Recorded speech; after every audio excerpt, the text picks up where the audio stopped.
Order in the court. Welcome to another episode of Rap in Order. I'm First Class Regg. I'm Taurian B. How we feeling today, sir? That's a good shirt.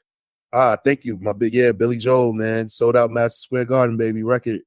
I'm good, man. It's been a good week. I actually thought today was Saturday for some reason when I woke up. I don't know why. I don't have a good explanation for that. Yeah, this week kind of just flew, man. I don't know, like doing like side projects and everything. I was out of town, as you know. I was in California. Yeah, I was in California for some work shit, and which was dope. It was my first. You ever been to San Francisco? I have not. I almost went to San Francisco once, but I decided not to. Stay in LA.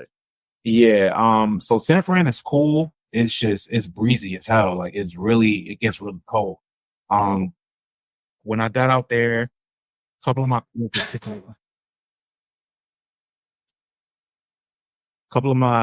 coworkers picked me up, and we went to we biked the Golden Gate Bridge.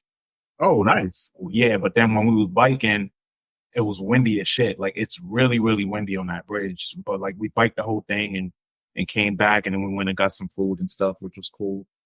It was one night though that I was out there, and it was like really windy, and I was like, damn, like I'm out here, and San Fran is like an hour from where I was staying. And I was like, yo, I need like a hoodie or something if I'm gonna be out here. So I found this smoke shop. Went to the smoke shop, I walked in, and it just was a random hoodie just there, like this red hoodie. So I was like, I'm gonna just buy that. It looked like my size. I bought it, I put it on. The dude was like, are y'all from around here? We was like, nah. And he was like, all right, well, don't wear that hoodie on 23rd.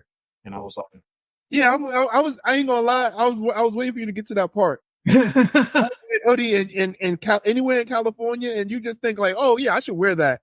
Like, no, Red. No, it was the only hoodie there. It was like it's not like it was a bunch of colors and I picked that one. It was literally the only hoodie, and I was like, well, you don't have no more sizes? And he was like, nah, that's like the only one I have. That's the only color I have. I was like, well, why would you carry this color? You know where you at? Why would you carry? So I'm like, where am I? He was like, well, in this area, you good, but just don't walk to 23rd. I'm like, I don't know what the fuck that means. You know what the fuck that mean, nigga? You heard Kendrick Lamar album? I know. Where your grandmama stay? I know what it mean, but like, I don't know where I'm at. Am I close to 23rd? So like when I was walking outside and I looked up and I see 22nd Street and I'm like, where am I? Am I walking up? Am I walking down? Like the nigga was specific. Like he said, don't walk on 23rd. So I'm like, yo, I just want to get off this strip. Like I feel like a target right now. Like legit. I have red on.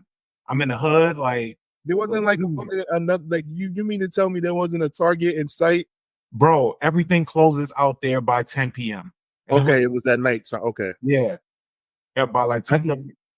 I can tell you this in the future, even like I get like usually we go to Southern California, but like if you go to California, always pack a hoodie because at night, if you go to the West Coast, always pack a hoodie because it's cold at night. Yeah. No, so I planned for that, but like I didn't expect to be in San Francisco so long because I was out there in the day, carried into the night because I packed the jacket, but I left it at my hotel. So like, you know, it worked out. You know, I made it out unscathed. Unscathed. You're safe. I'm glad to hear that. That story is hilarious. Yeah, my life was not in danger during this little break that we've had. We just had like quite a few things happen. I think everybody's Drake and Kendrick Lamar'd out. Yeah. We don't have to like rehash that. Obviously the stuff with Diddy and Cassie came out, the video, which was horrific. Mm-hmm.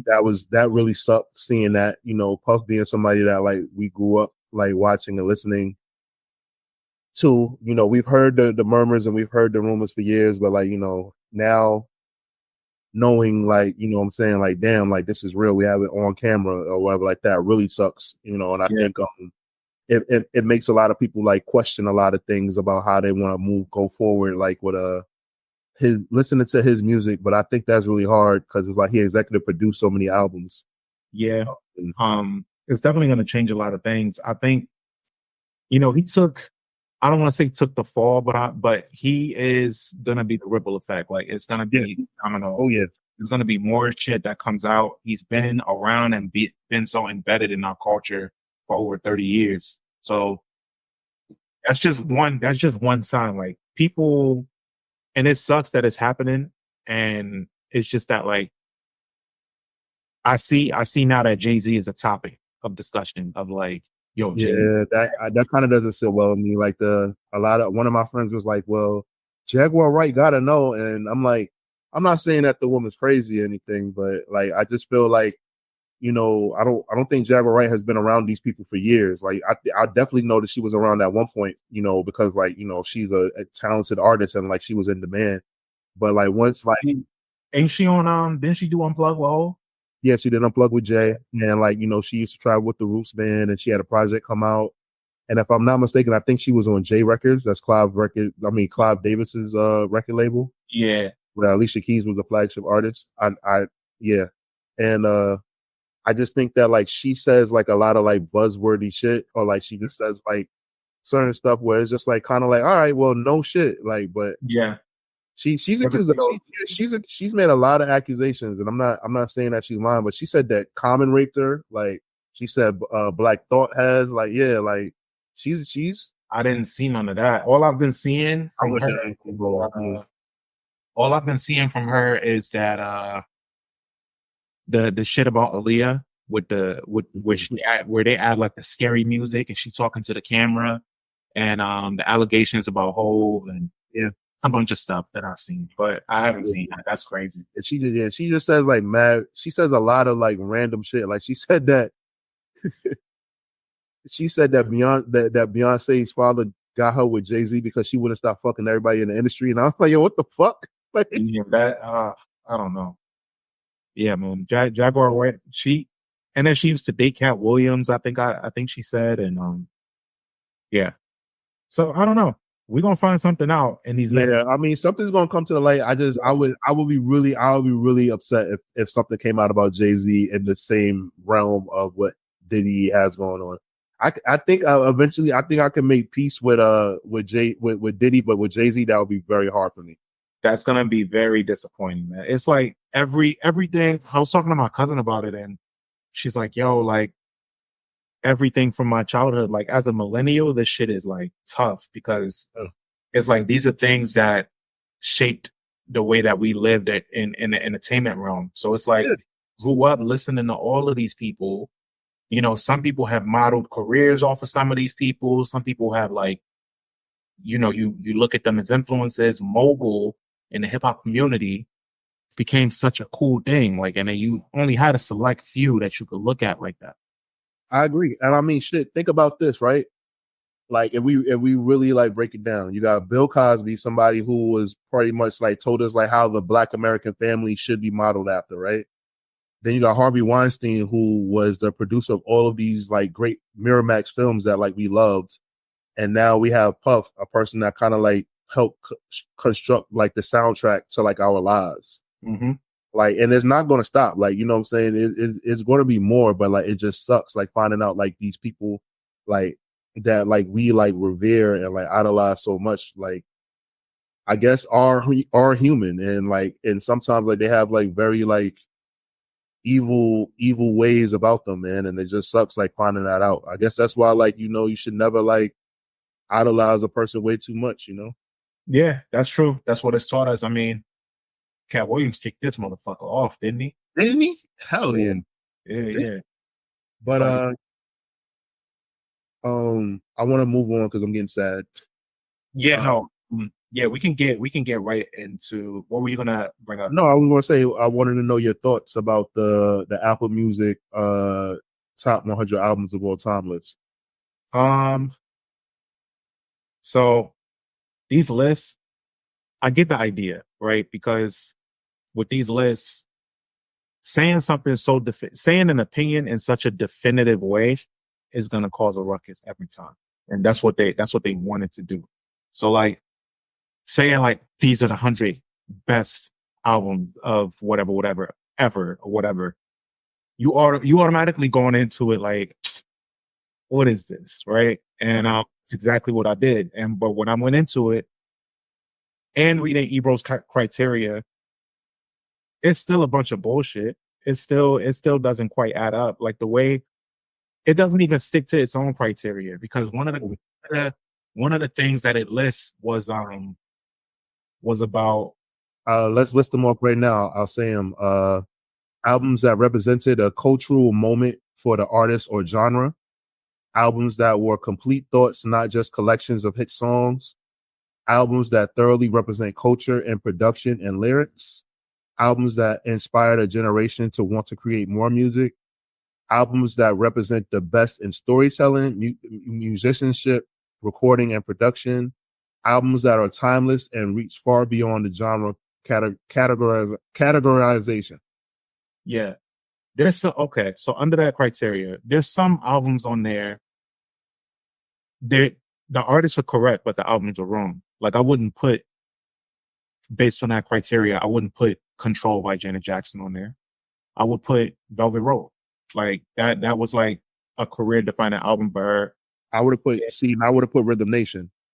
See, even that. I would even took Rhythm Nation, but Control, that was a big moment for her, you know, to reclaim herself and to take quote unquote control of her career. Mm-hmm. And the disrespect with, you got to look at how they look at R&B, because you got Confessions at like 90 something. There's no Mariah Carey album. I would have put Emancipation of Mimi on there. I would have put Never Say Never on there. Never Say Never was huge. Okay. I'm letting you go because I actually don't have an argument against any of it. Yeah, but it's kind of just crazy because, and I think I've seen a clip of Jermaine Dupri talking about it, because obviously his tie into that is he had a lot to do with those albums that were like basically snubbed. Three of them. Yeah. So, and I understood where he was coming from, because it's like his attachment aside, it's like, yo, how did you not bring up a Mariah Carey album? Even if you want to talk about just 2005. 2005 was like what she did in that era, and We Belong Together, and that album, everybody had that. I was making albums back then, and everybody was asking me to make them that album. I'm selling that was your most requested, Rich. I got a pair of J's off that. So for me, my biggest problem with the list was that they set those markers for what had to hit, right? But there was no consistency. Yeah. Because the way I have to take it is that, all right, if you're putting this album in front of that album, I'm thinking that you're saying that this album is the best of its genre. So so for me, like Nirvana Smells Like Teen Spirit, I won't argue that might be like one of the best rock albums ever, or the best rock album ever, and for that, or alternative rock album, right? I didn't agree. Like I'm just talking about. I'm going to consolidate it. I'm just going to talk about the top 10. I didn't agree with Good Kid, Mad City being in the top 10. I love Good Kid, Mad City, but I don't think Good Kid, Mad City is better than Illmatic. Thriller being number 2, I had a big problem with that because I think Thriller should have been number 1. I love the Miseducation of Lauryn Hill. I was okay with the Miseducation of Lauryn Hill maybe being 3 behind Thriller and Songs in the Key of Life by Stevie Wonder. But that's, like I said, it's all like preference, but like also I'm taking my preference out of it and I'm just going in like the albums that like I've always like thought in my head were like the quintessential albums. Yeah. You know what? And this is going to be funny coming from me, but the Beach Boys' Pet Sounds has been an album that like I've been like told is like a cornerstone album for just music, for melody, for just like what music is, right? And I have listened to it, and I'm like, I can't argue with this. This is not something I will listen to every day, but I listened to it and I understood the art and understood why this album is hailed that way.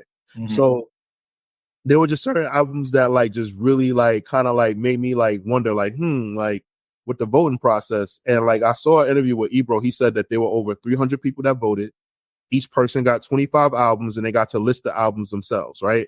Mm-hmm. And then like some of the people that were like listed were like Billie Eilish, Niles Rodgers, Charlie XCX, Alicia Keys, J Balvin, like people like that. And then like like Apple had like their collection of Brain Trust or whatever like that. Bro, and, like not to putting putting SOS on this list instead of Control is nuts.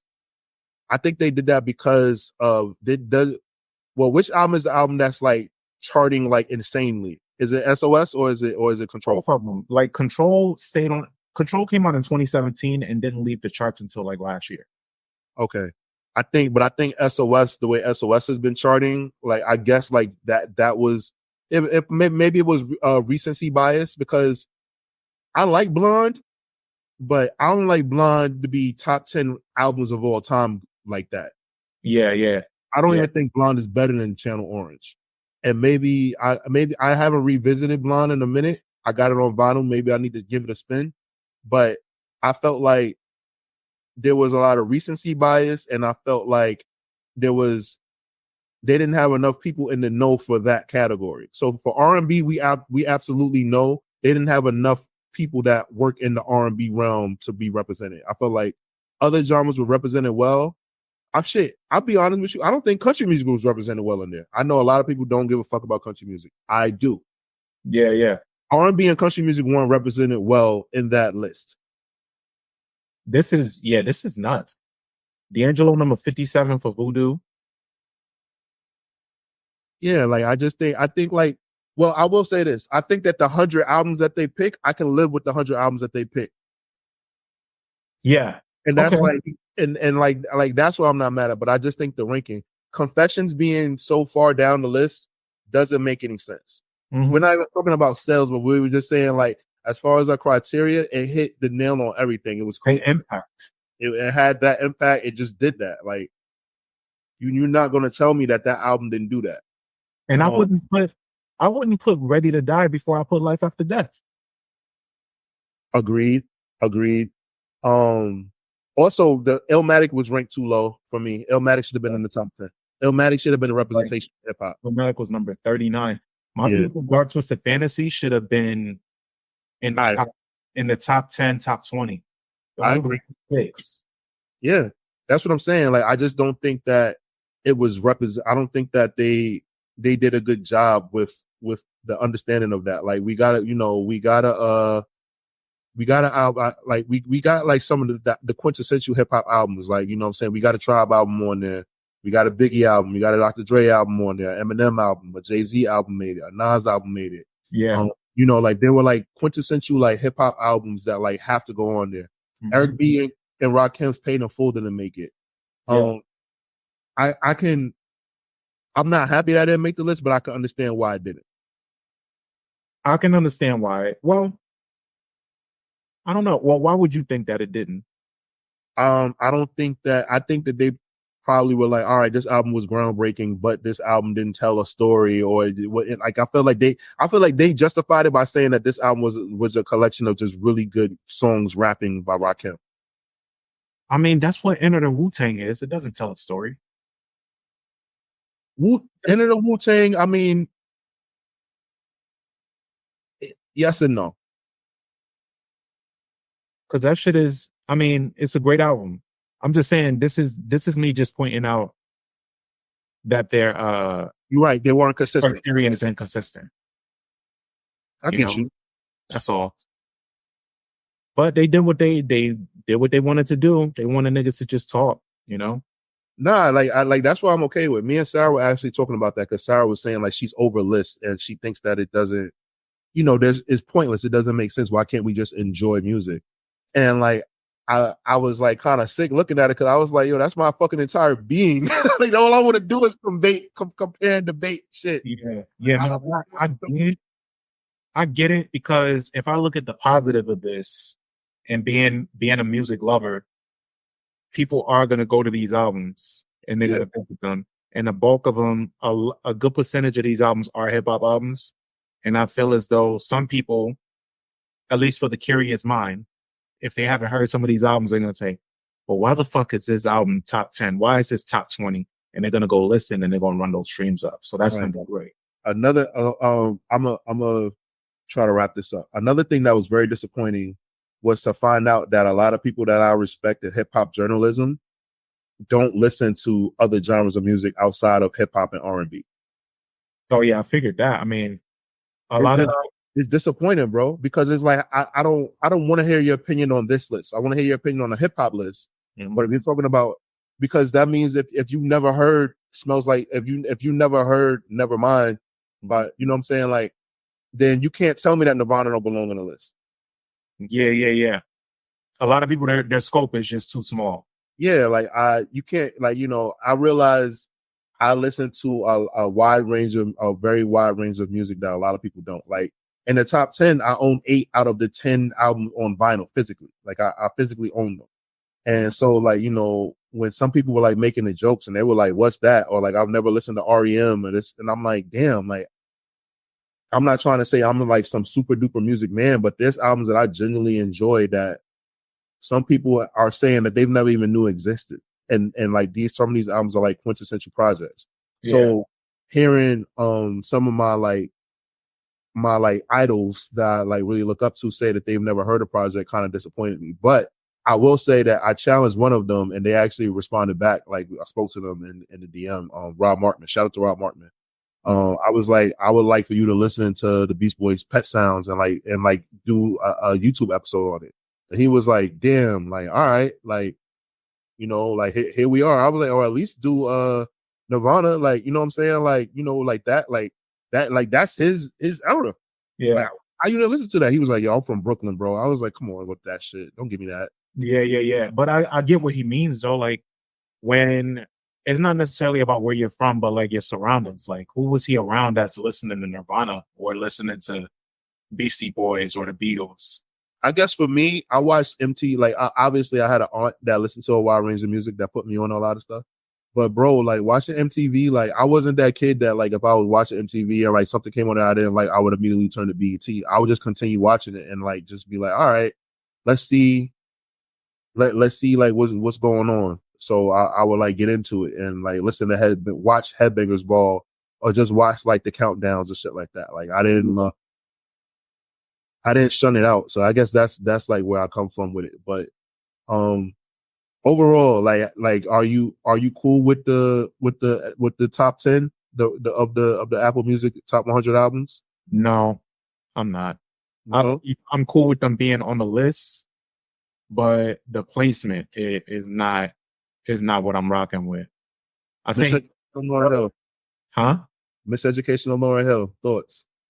I love the album. It can definitely rock out in top 10. But Miseducation of Lauryn Hill over Thriller is nuts. Okay. I got something for you. And this is just me being just trying to like exercise my debating skills. Thriller obviously influenced people to want to make music and do things, right? The Miseducation of Lauryn Hill, how many female artists that come out that say that album influenced them? We got Kehlani, we got SZA, we have Alicia Keys, we have Beyonce, freaking like who like the art like Ari Lennox, like all of these like women, like Rhapsody, like all of these women that have come out, since 1998 and like that have been at the forefront of music that say that they're influenced heavily by this album. Shoot, men as well, right? Yeah. So would you like, is it just that like Thriller holds that spot because of like what it did back then? But if you think about it, the Miseducation of Lauryn Hill, the lore around that album, it kind of holds its own in the modern day time. It absolutely would. Got the critical acclaim, like it absolutely holds its own. I'm not arguing that. I'm saying if I'm looking at Thriller and what that did, because Thriller is not even, in my opinion, Off the Wall is better, right? But you got to recognize Thriller, just like in my opinion, and I think we've agreed on this before, It Was Written is better than Illmatic. But you got to put Illmatic enjoyable. Okay, but you got to put Illmatic on a list like this. You got to put Thriller on a list like this. Yes, right. Yeah. Agreed. So, I think my point in saying that everyone that you listed, fully understand that. But I think with Thriller, not only was it career defining for Mike, it was defining for like artistry, like just for like the presentation of shit. the craftsmanship, the creativity, the free flowing of creativity. Like the fucking we learned about the moonwalk through this album. We like and it was concise. Like, well, yeah, because Thriller is the album of what a pop album should sound like. It's a collection of different genres on one album. Blueprint for pop. Yes, that's what it's the blueprint for a popular album of pop music. Yes, it is. Mm-hmm. And today in popular music, it still holds that weight because they're all chasing something like that. Right. Like, I think the moonwalk, like with a popular album, all them niggas want TikTok dances, and he had his own dance with it, right? Like cooking, Regg. Like this is basically in this era. They're all looking at saying that Thriller influenced TikTok, nigga, bro.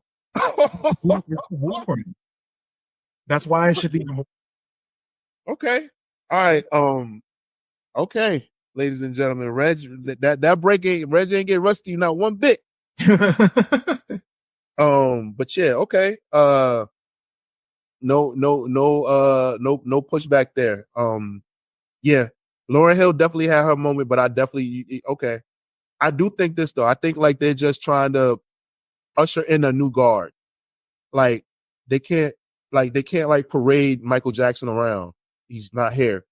So I think that they did that because, you know, I'm not saying like Lauryn didn't deserve it, but I think Lauryn is physically here. She's working on new music. It's probably a deal with Apple Music. Mm-hmm. I'm doing the math. I'm doing the science. I think that they wanted to make Lauryn as happy as possible. And what I've learned over time is, how do you keep an artist happy? You give them awards on your platform. Politics as usual. Hey man, that's like, bro. Like think about how many global icon awards Michael Jackson got to get out of his Captain Crunch robe and come to the award show. Yeah, that's true. You know? Yeah, I mean it happens. I think it just would have looked so much more fly if they came up with that award and they went to Quincy Jones' crib and not only gave it to him but interviewed him. You're right, but Quincy's daughters probably said no, he can't have no company because he might say something crazy. Yeah, and that's what I want. That's what we want. That's what you want. But we got an album to get into, right? Yes, we do. We do. We have an album to get into, which is not a smooth. Well, this gentleman wasn't even on the list actually, of the 100 best albums. I don't know if he would have an album that would be on there though. No, the hell he wouldn't. Yeah. Okay. But nonetheless, Mr. Titty Boy, 2 Chainz. And we're talking about True Religion. This was released November 1st, 2011. It's his 7th mixtape from 2 Chainz and officially kicked off his rebrand. It was led by the single Riot, one of the lead singles, and peaked at number 15. The project had amassed over 1 million downloads on Dat Piff, which in the Dat Piff stratosphere categorizes as a diamond mixtape. The tape features Big Sean, Jadakiss, Meek Mill, T.I., Jeezy, Birdman, and a few others on there. Wiz Khalifa. Yeah, tell me about 2011 True Religion. How'd you feel? The funny thing is that when this came out, because I lived in Atlanta for a little while, I always knew him as Titty Boy. So when I saw like the name 2 Chainz, I was like, oh, who's this new guy? And I was like, damn, this new guy sound like Titty Boy.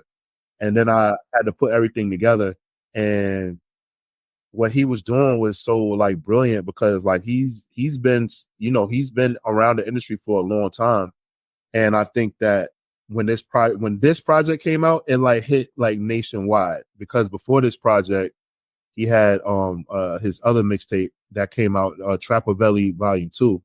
Yeah, and so then by the time that this project came out, like it became like nationally known because he was like touring and doing shows and stuff like that, and like he had like a lot of strong relationships with dudes in the industry. So when it first came out, I was just like, I was like, yo, like this sounds like something. And like, you know, the cover was pretty cool. Like you remember when you met me, Mr. True Religion down, all that shit, and like very up the times and shit, right? So it wasn't like his lyrical ability, it was just like the shit he was saying and the way that he rapped, it was like fresh and new, and it was right on time. It worked for him. Like he wasn't ahead of his time. He wasn't like too late. Like he was right on time with how he rapped, right? So when I heard it, I just knew like, all right, something's gonna go here. Like, you know, the production team that he's using and everything like is gonna like get some traction.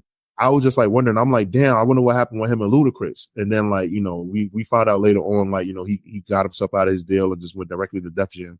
Yeah, he never said anything bad about Luda though. Oh yeah, nah, it wasn't. I don't think it was anything bad for him to say about Ludacris, but it was just like, yo, he was around and like Ludacris kind of like, you know, he had the DTP albums and stuff like that, but it really wasn't like a push. Because you remember prior to that, he had the Duffel Boy song and like it did well, but like I guess, you know, it felt like, well, Ludacris didn't like put his all into it as an executive.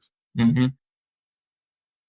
You know, if you're comparing Disturbing the Peace to like a label like Rockefeller or Rough Riders or Murder Inc., like, you know, and you're an artist, you could say like, yo, like outside of Chingy, who really got a push? Yeah, I was rooting for Shauna as being like, you know, she was from Chicago, you know, Midwest. She could really, really spit. I was rooting for her. But DTP didn't really do enough. And I had that debut album too. Yeah, I just think that was the situation with that. But yes, this project came out. It caught my attention immediately. I went and listened to it. I was enjoying it. It was kind of like giving me like the tone of like what was happening in Atlanta at that time. Cause that like, this was like the second renaissance of Atlanta. It's funny, right? Like how that happened. Yeah. Like Atlanta had like the crunk era. Then it had like it had the crunk era and the original trap music era where it was, you know, Gucci, Jeezy, T.R., right?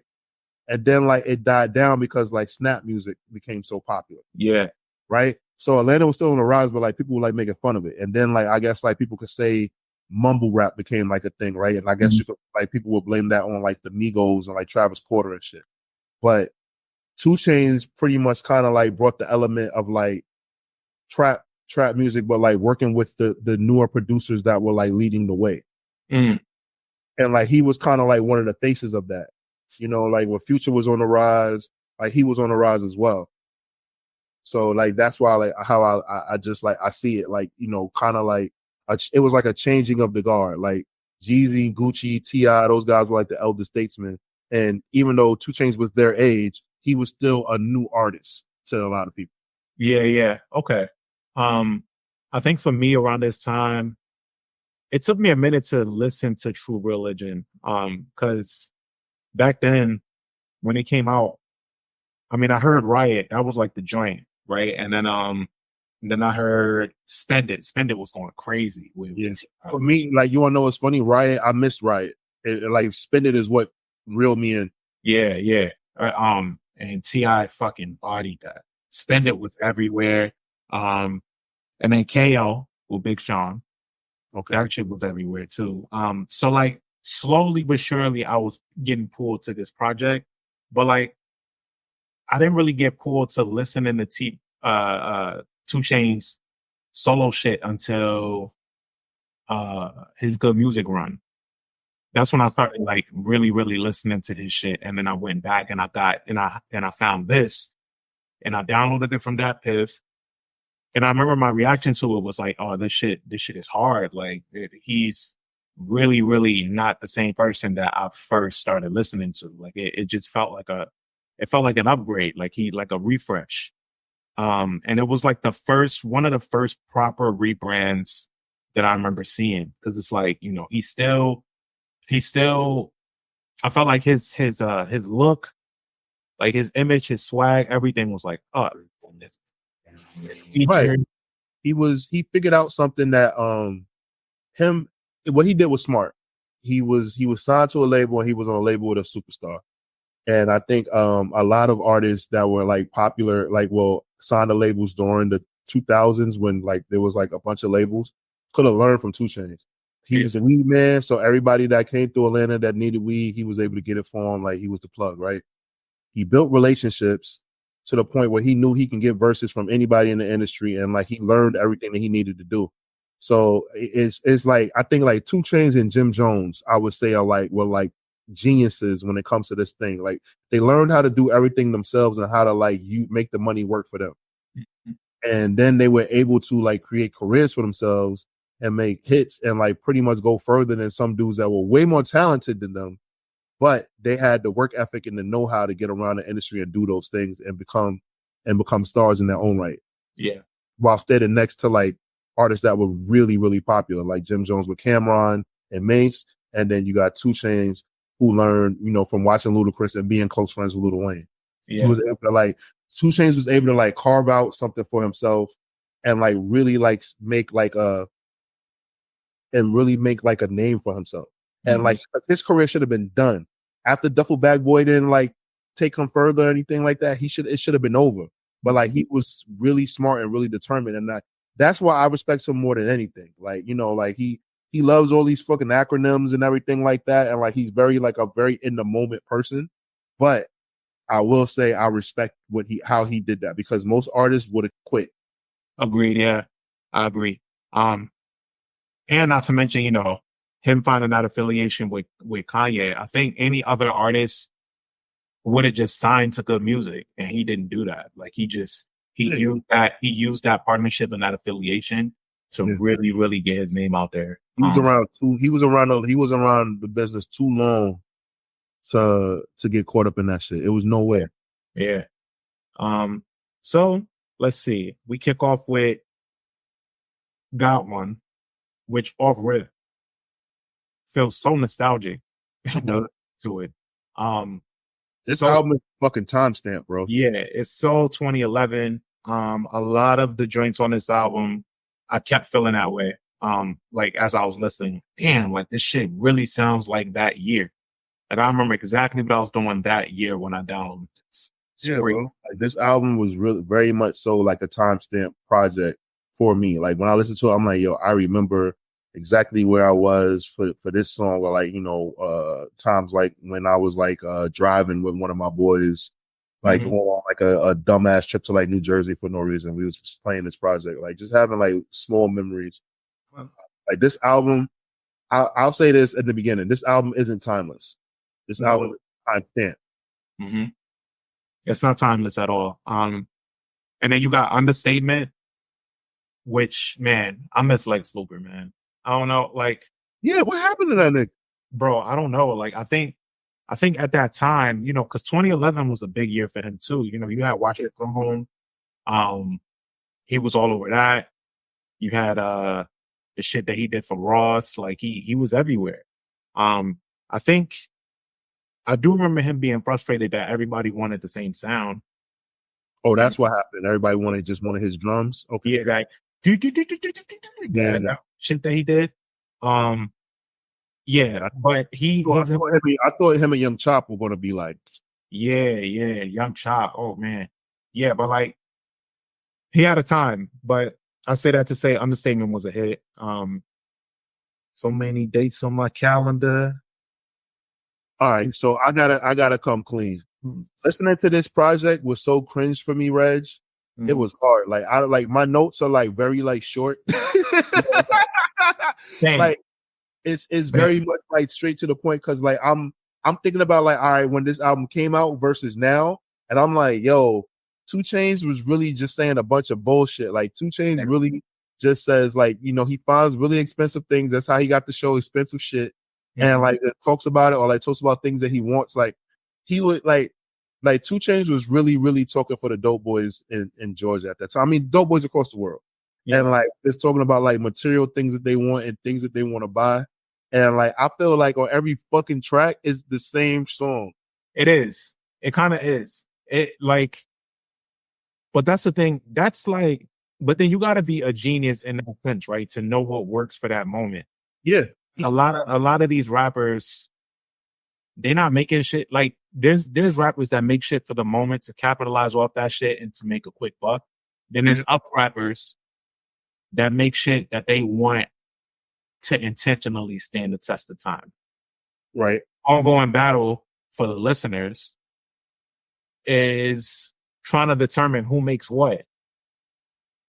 You're right about that. Like, that's true. I guess for me, I enjoyed 2 Chainz's first album so much. Yeah.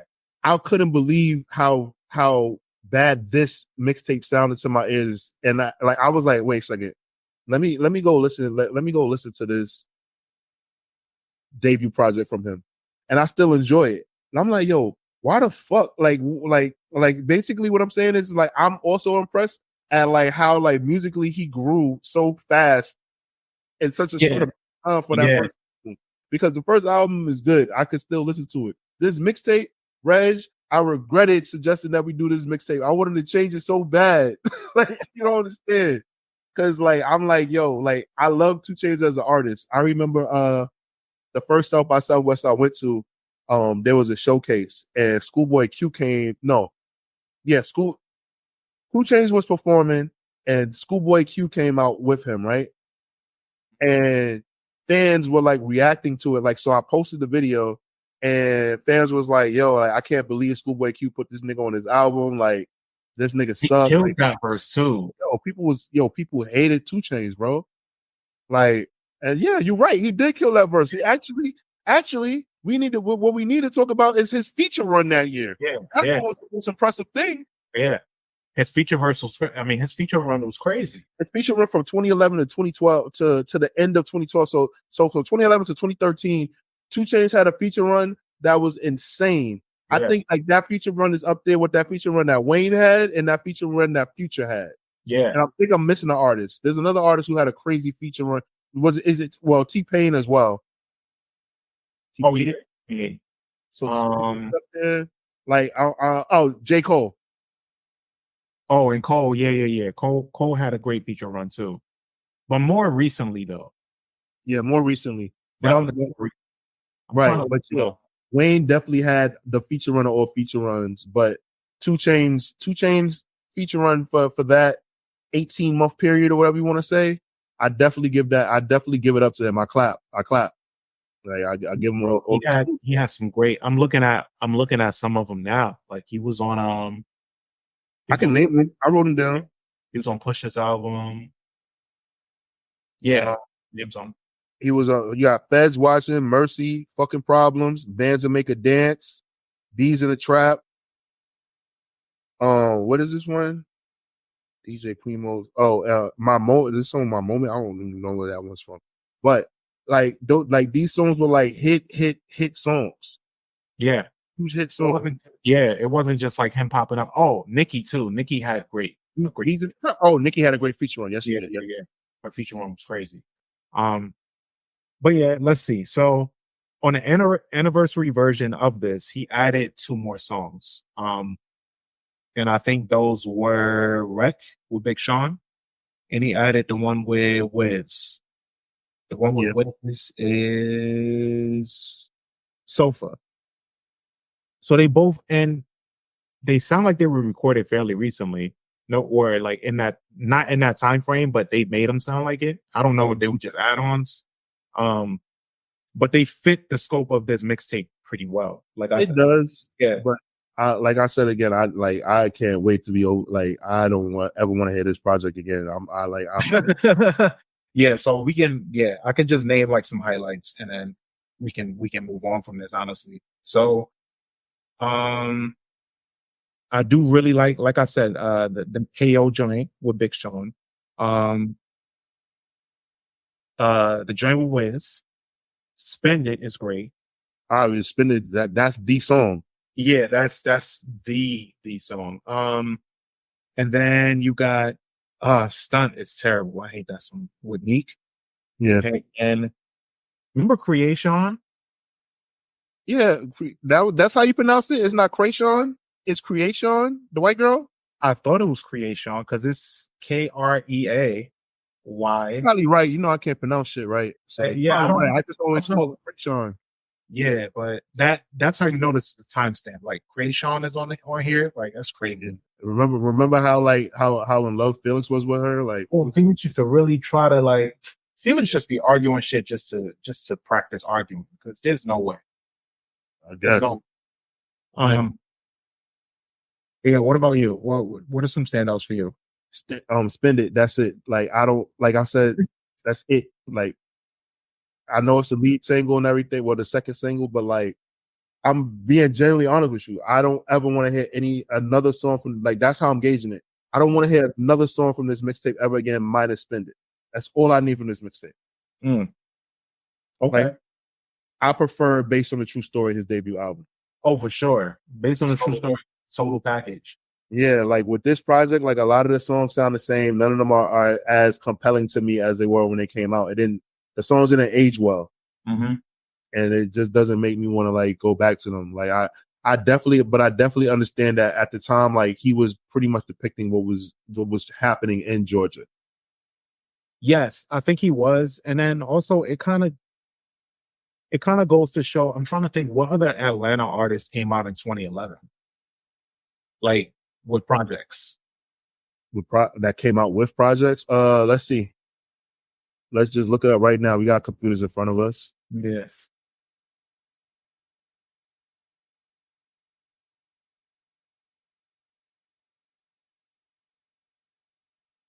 Let's see. You said 2011 or 2012? 2011, because that's when this came out. All right, so let's see. Killer Mike put out The Pledge, so like that one already doesn't, because you know we know like people don't even count Killer Mike as an Atlanta artist. Yeah. Let's see who else I can find. If I'm missing somebody, I think T.R.U Jeezy dropped Thug Motivation 103. Ah. Okay. Okay. Really, only two Atlanta. Yeah, because I'm like, you know, I mean, you said something that just stood out just now, where it's like rappers that came out with shit, and he was just representing for that time frame. Nah, yeah, like I definitely think that he represented Atlanta, like he like at the forefront. Like I think T.I. might have been in jail at that time, or on his way to go to jail. So yeah, like 2 Chainz like kind of like was waving the flag for Atlanta at that time, heavy. Yeah, it was a different approach. And the scale, it was a lower scale because it was a mixtape, so it was more loose, you know. Right. But mixtapes were like booming in Atlanta. Everybody the funny thing is everybody was putting out mixtapes in Atlanta like heavily. So the fact that like 2 Chainz was able to like, you know, like shine amongst that like is also impressive. Yeah, that's true. And also these very impressive features that he has on here, you know. Relationships with that good ass weed he had. Yeah, he had some he had some great relationships on here. Yeah, they said 2 Chainz had that Snoop Dogg. Oh, word. Yeah, they said he had that. They said that he was getting rapper weed, as what they call it. They said you got that shit. Oh, that's fire. Hey man, leverage some relationships. But yeah, this mixtape revisit was not as fun as I thought it would be. Yeah. You see, I kept stopping you from doing the track by track. I was like, right. Yeah, no, I'm not going track by track. So yeah, no, we can kind of just get to this rating. What's your rating? 2 out of 5 waffles. 2 out of 5 waffles for my rating. It's not an indictment on 2 Chainz because, like, you know, it was for the time, it did its job, but this project has no replay value for me. I only want to hear one song ever again. And that's no disrespect to 2 Chainz. Please don't take it as disrespect. It's just a preference. I prefer your debut album, which is amazing, and I listen to all the time. Yeah, and I share those same sentiments. Like I'm feeling like a 2 out of 5 waffles. I think 2 Chainz has shown us so much more than this project offers. Like he's given us even his debut official project based on a true story was pretty good. And album wise, he's gotten so much better. Like he at one point he was like one of the most improved rappers. That's what. Yeah, man. And that's all thanks to LeBron James. Oh, you think so? Nah, no way. He was better before that. Give him 2 more. Yeah, give him. You know how? Yeah, LeBron really thought he invented the bonus songs. Yo, he's LeBron. But anyway, I'm feeling a 2 out of 5 for this. Listeners, viewers, let us know what you think. Let us know in the comments if you revisit this album, if you like this album, if you think we're bugging out and it's a classic. Let us know. We want to hear it. I'm First Class Regg. And I'm Taurian B. Hey, we out of here. Catch you next time. Dun dun.